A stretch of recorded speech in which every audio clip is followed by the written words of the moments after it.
So this is a calendar of the month of Nisan when Jesus was born. You have to have understanding of the Jewish feasts and festivals to have understanding of when things really are. We've talked a little bit about the calendar.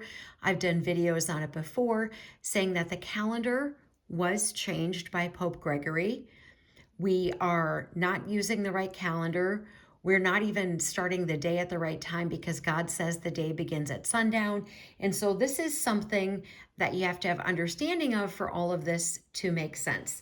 So before we talk a little bit more about Passover, what I wanted to do, which I don't think I've ever shared, is just share a little bit more of some of the things that they eat during the Passover time.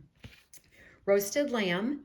They also have roasted egg, bitter herbs, which are myrrh, charoset, which is a sweet salad of apples and nuts, wine, and cinnamon. That sounds really good, actually. Karpas, which is a green vegetable, usually parsley.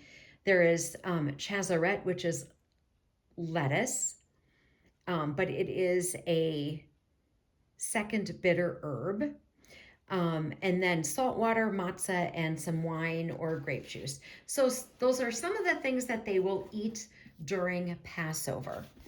Now, I would recommend highly that you read Leviticus 23. So to have understanding of what God says, we have to know that Jesus was not crucified on a Friday, he was crucified on a Wednesday. And that's going to make some of you gasp. But here's the thing. If you have understanding of the feasts and festivals and you know that people aren't allowed to work, etc., you'll see why it makes sense. Plus, a Friday crucifixion to a Sunday resurrection, that is not 3 nights, that's 2 nights. And how do you get to 3 days? So you cannot get there. The math doesn't work. You don't even have to be a math professor to know that a Friday to a Sunday is not 3 full days and it isn't 3 full nights. You cannot get there. So we need to figure out really when was Jesus crucified. And so Jesus was crucified on a Wednesday. Now, we're going to talk a little bit more about this tomorrow as well. And I don't want to cheat you by not providing all the information that I provide all the other times, but I also just want to have this video section or this little bit be 3 days. So in Leviticus 23, 4 through 8, here's what it says.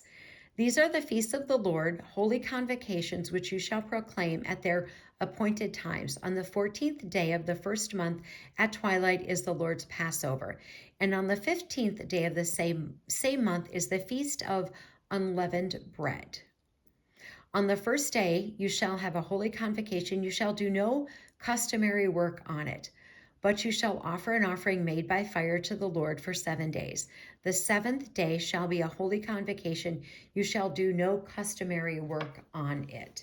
So yesterday I wrote on that card, I wrote April 12th through the 19th, because for the people of Jewish faith, there is a week-long feast that they participate in.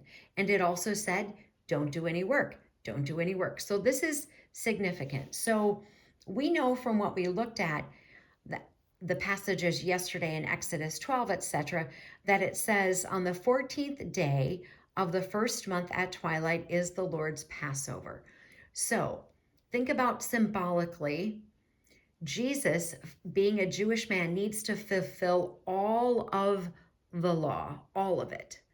So these days are not happenstance, they're not random.